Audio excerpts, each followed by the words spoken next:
Muy buenos días, estimados estudiantes. Corriendo ya el mes de abril. Espero que la hayan pasado bien en el fin de semana. Bueno, vamos a seguir con nuestros aspectos de legislación ambiental. Vimos la vez pasada y quedamos en todas los bienes del Estado y las características que tienen los bienes ambientales como de dominio público, que no pueden ser de apropiación privada, que son inalienables, que son imprescriptibles, que son inembargables, y satisfacen las necesidades públicas y por lo tanto requieren de la protección del Estado.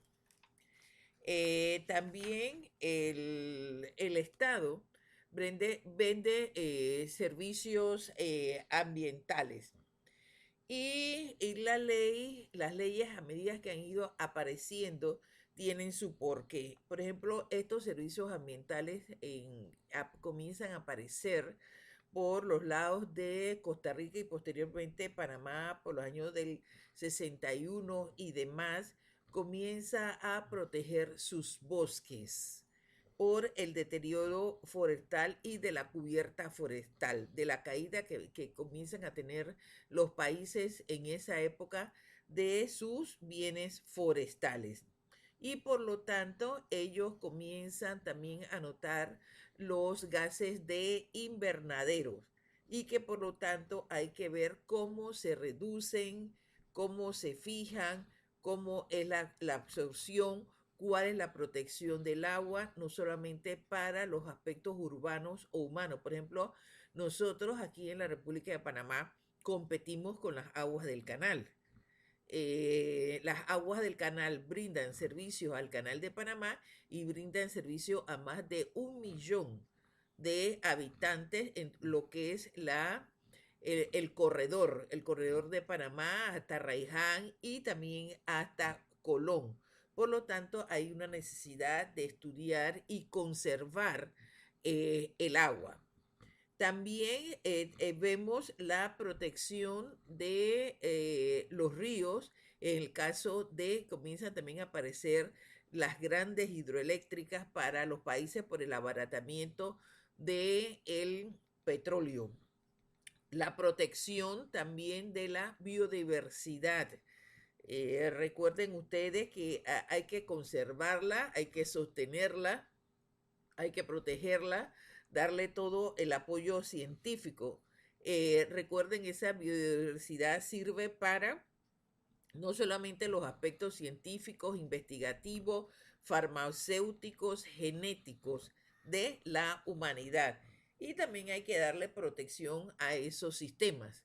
Igual que las escenas naturales con fines turísticos y científicos. Eso también nosotros ya comienzan a sentirse la necesidad de la protección. Por ejemplo, la isla de Coiba, el archipiélago, cómo se protegen los archipiélagos de San Blas, cómo se protegen los de Isla del Rey, los arrecifes que hay en Coiba, el área de Bocas del Toro, todas las escenas. Cuando no sé cuántos han subido al parque metropolitano. Ese parque, si no lo han hecho, háganlo, porque usted va a tener una escena natural de toda la belleza y de la grandeza de este país. Otro parque, el Volcán Barú, otro parque, todo lo que es Chagres, otro parque de las áreas de Campana. ¿Quién ha subido a Campana, a Chicá? Todas esas son escenas para fines turísticos, escenas naturales para fines turísticos, todas las caídas de agua que usted observa, por ejemplo, en Coclé, los chorros de Tavidad, los chorros de Olá, el Copé, con el Parque Omar Torrijos Herrera. Todo eso comienza el Estado a darle protección a las escenas de nuestro país. Y si ustedes ven, cada día más se desarrollan las mismas. Por ejemplo, en Chiriquí hay una ruta del café. Y así sucesivamente en los diferentes lugares hay rutas especiales para llevar a los turistas, pero también los turistas destruyen. Por lo tanto, el Estado tiene que crearle medidas de protección a esas áreas para que no sean destruidas, porque se destruye la flora y la fauna. Las partes hídricas es muy importante regular el flujo, regular la erosión, la sedimentación, la salinidad de los suelos. Eso es muy importante. En la medida que le entre salinidad a las aguas subterráneas, que pueden ser en el futuro áreas para agua potable, entonces eso daña también el sistema. Hay servicios para la diversidad biológica. Por ejemplo, nosotros vemos que el Instituto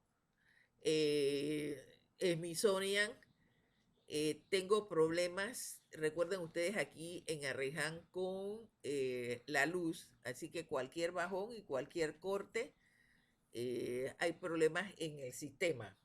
Entonces, todo eso, estos problemas, por ejemplo, de electricidad y demás, tienen que también ver con los recursos naturales que tiene el país, lo que ofrece en un momento determinado el país.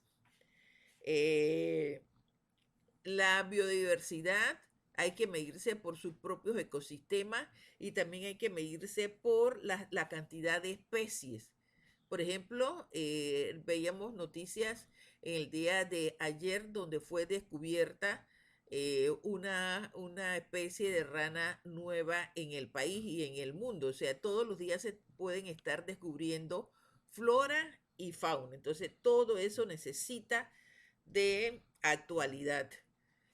También los países de Europa, para esa época comienzan a verse los secuestros del carbono, cómo la humanidad ofrece beneficios de reducción del carbono para las emisiones. Entonces nosotros hemos visto cómo a lo largo del tiempo se han ido estableciendo convenciones donde los países tienen que reducir los gases de invernadero, ya que los mismos causan las grandes tragedias a la humanidad. Por ejemplo, los huracanes, esto tiene que ver con los huracanes, tiene que ver con las inundaciones y demás. Entonces, todo eso es un seguimiento de protección.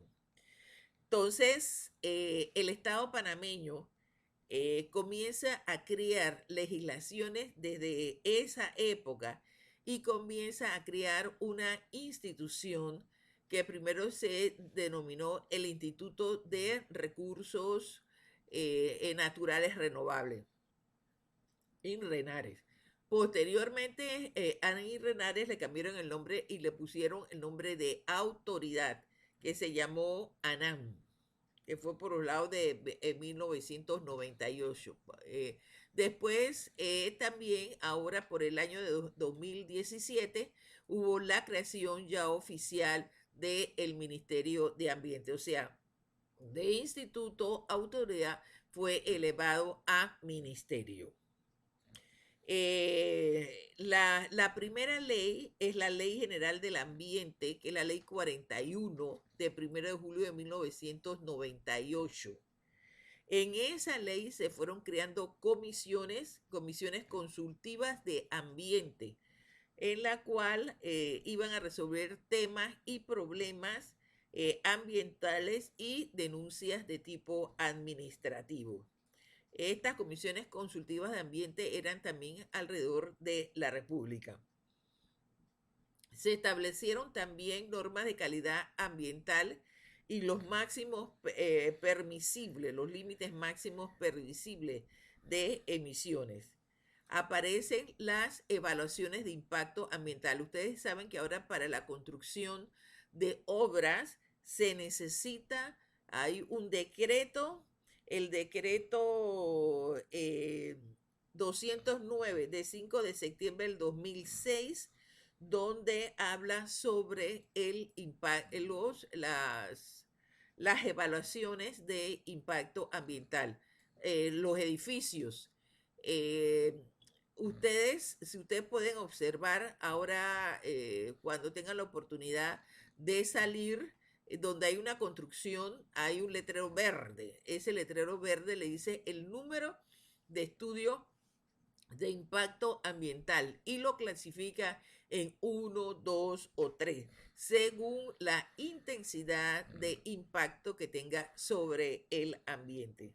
También están las auditorías ambientales y también se estableció la organización en aquel momento y las funciones de la Autoridad Nacional del Ambiente. Hubieron leyes complementarias, por ejemplo, en el año 66 sobre la ley de aguas, en el año 94 sobre la ley forestal, todo lo que tiene que ver con los bosques, la tala, etcétera. Hay ley por incentivos de reforestación, por ejemplo, eso fue para los años de 1992 y ha sido modificada, en la cual las personas que reforestan, el Estado le da incentivos. Por el año 95 también salió una ley que tiene que ver con la vida silvestre. Era lo que yo les decía en las clases anteriores.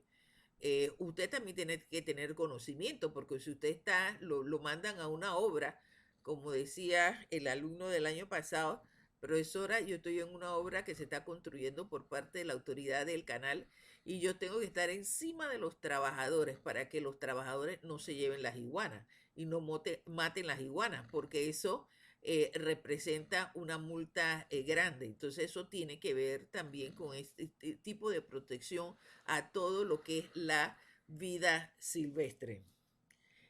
Aparece también por el año 2002 una ley, que es la ley número 44 de 5 de agosto del 2002, que tiene que ver sobre las cuencas hidrográficas. Comienzan ya los grandes estudios de las cuencas hidrográficas. Por ejemplo, nosotros tenemos alrededor de 53 cuencas hidrográficas en el país. Recuerden que estas cuencas hidrográficas proveen el agua para después ser potabilizada y ser llevada a las poblaciones de este país. Hay ríos que sus aguas brindan ese servicio a la población nacional. Por ejemplo, hay una ley del 2009 que habla sobre el Parque Nacional Coiba, toda la protección que se le tiene que dar al Parque Nacional Coiba.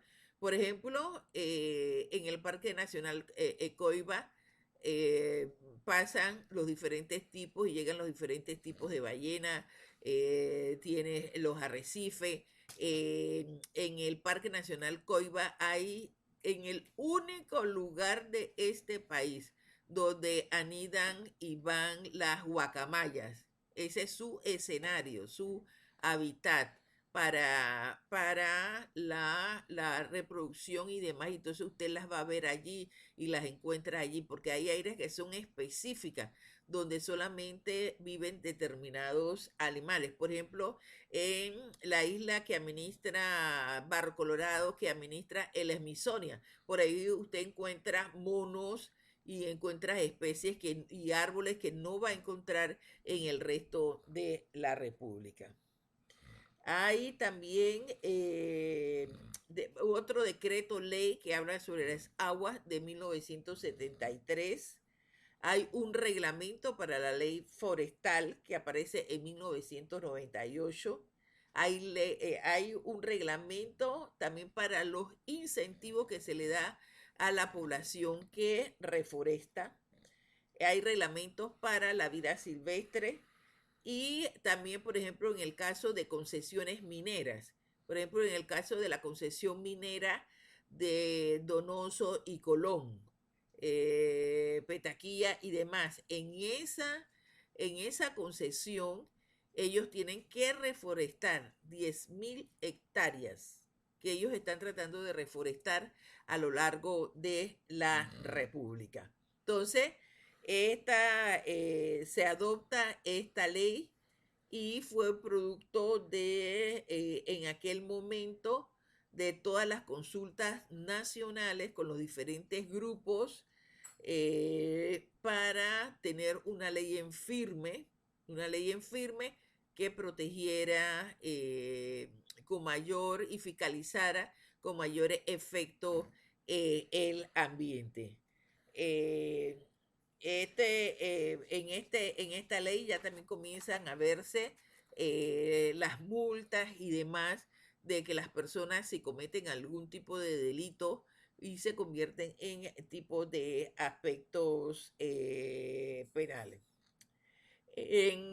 Por ejemplo, el decreto que tiene relación y que habla sobre el impacto ambiental, que es el decreto del 2006, se establece que existen tres categorías de impacto ambiental. La primera categoría de impacto ambiental es la categoría número 1. Usted hace una construcción y demás que puede generar impactos ambientales negativos, pero no significativos, que conlleven riesgos ambientales. Entonces, ese es el de menos efecto, se pudiera decir que es la categoría 1. Entonces, observen lo que les estoy diciendo en las construcciones, los letreros esos verdes que señalan los riesgos de impacto ambiental. En la categoría 2 se ocasionan impactos ambientales negativos que afectan parcialmente el ambiente y que pueden ser eliminados o mitigados con determinadas medidas conforme a la aplicación y la fiscalización de la autoridad. Entonces, a lo mejor un edificio de tantos pisos, etcétera, a lo mejor puede ser categoría 2 y no una categoría 1. Y por último, la categoría 3 puede producir impactos ambientales negativos de significación cuantitativa y cualitativa que ameriten un análisis más profundo de evaluación e identificación de la aplicación de las medidas de mitigación correspondientes. Por ejemplo, en el caso de la hidroeléctrica, ustedes recuerdan del levantamiento de los indígenas de Chiriquí, en el caso de esa hidroeléctrica, que ellos decían que pueblos que iban a desaparecer, que aspectos históricos y culturales de su población iba a desaparecer. Entonces, que ellos se oponían al desarrollo de la hidroeléctrica. Entonces, son esas obras de infraestructura grande que en un momento determinado pueden afectar totalmente el ambiente.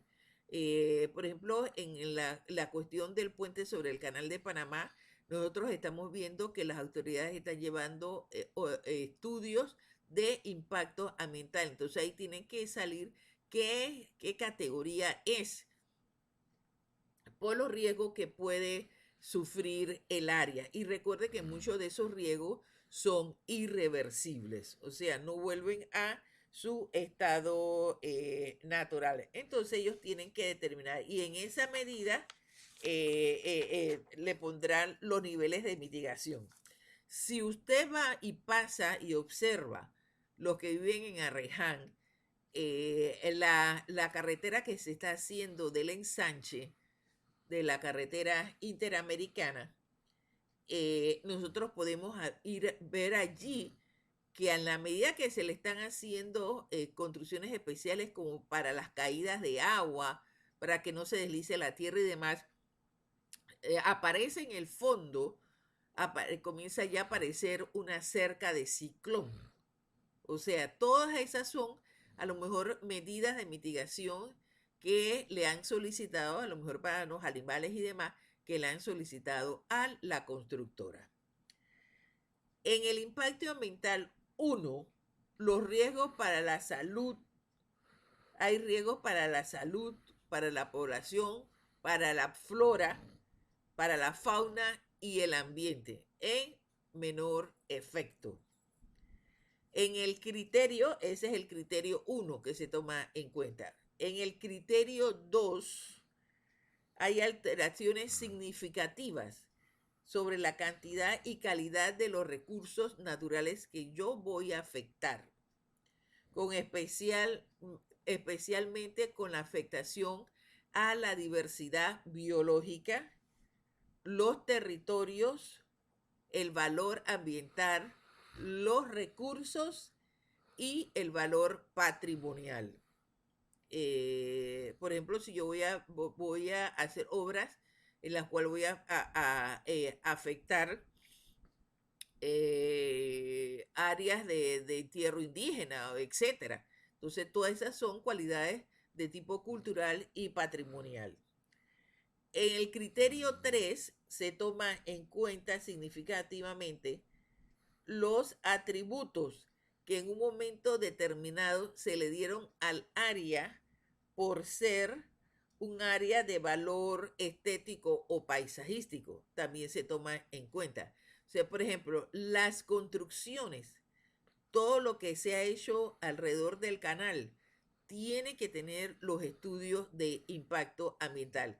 Si usted se va por la ciudad del saber, miren ustedes que la población fue efectiva y paró la obra, que era otra ampliación de carretera, donde se decía que se iba a afectar la ribera del canal de Panamá. Entonces usted, si pasa por ahí, usted ve que hubo movimiento de tierra, pero que se fue paralizando hasta que fue hasta la Corte Suprema de Justicia. En los criterios 4, yo tengo que tomar en cuenta si hay desplazamientos de la vida urbana, si hay reubicación de las comunidades, si hay alteración significativa en los sistemas de vida y de costumbres de las personas. Por ejemplo, una obra en la cual deben estar tomando ese criterio es nosotros observamos y lo vamos a observar también en la construcción del tren ese que va a ser de la ciudad de Panamá a Ciudad del Futuro, hasta La Chorrera. Ahí hay áreas de población que van a tener que ser reubicadas. Entonces, ¿qué es lo que hace el Estado? El Estado lo que hace es la indemnización de esas áreas y demás. Entonces, ahí hay casas que van a ser removidas y lo más probable es que a lo mejor a lo largo de donde pase el tren también, y eso lo vimos también en la ciudad de Panamá.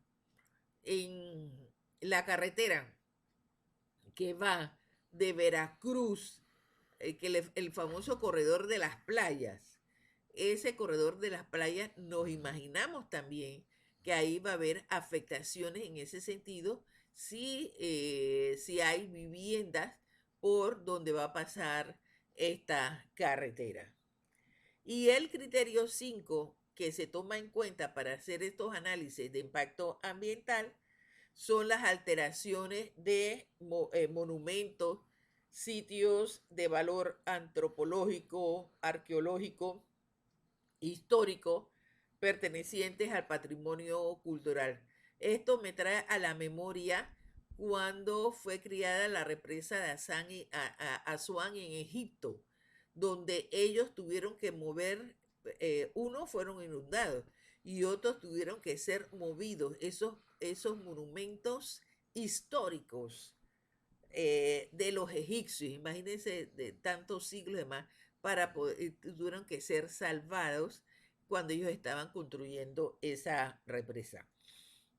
Entonces podemos observar que los criterios que son tomados en cuenta pues, es la salud de la población, la flora, la fauna, la diversidad biológica, las alteraciones, los aspectos culturales, los aspectos arqueológicos, los aspectos históricos, las alteraciones significativas en la vida de calidad de vida de las personas y en los desplazamientos de las personas hacia otros lugares. Entonces nosotros podemos ver allí que todo eso tiene que ser tomado en cuenta. Estos estudios de impacto ambiental son firmados por personas con idoneidad. Se requiere de personas con idoneidad, con estudios, etcétera, donde pueden realizar toda esta actividad. Y también los foros públicos que en un momento determinado tienen que ser llamada la comunidad para que la comunidad se dé cuenta de las afectaciones que van a recibir en estos aspectos. Otro de las áreas de que se pueden observar en la ley también habla de las auditorías ambientales. Las auditorías ambientales pueden ser aplicadas a la empresa privada y a la empresa mixta o a la empresa pública. Y son las responsabilidades compartidas por el Estado, que tiene sus auditores ambientales, y la Contraloría General de la República para ver los riesgos ambientales. Existen dos tipos de auditorías ambientales que están determinadas, las que son en forma obligatoria y las que son en forma voluntaria.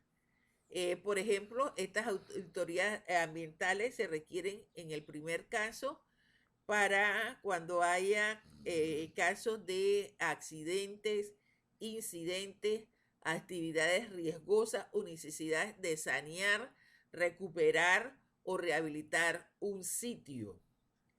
Y las actividades riesgosas se encuentran en una lista por parte del Estado. Y las segundas, las voluntarias, son las que se necesitan que, por ejemplo, las empresas, etcétera, obtengan un certificado de excelencia ambiental o una flexibilización en los cronogramas de cumplimiento. Entonces, esas son de tipo voluntario y son para ese tipo de exigencia. Es importante que las auditorías ambientales son de orden confidencial. También hay secreto industrial, etcétera, que no pueden ser compartidos, y en el caso de que sean expuestos al público pueden ser denunciables hasta so pena de destitución. Vamos a quedar aquí hasta la próxima clase.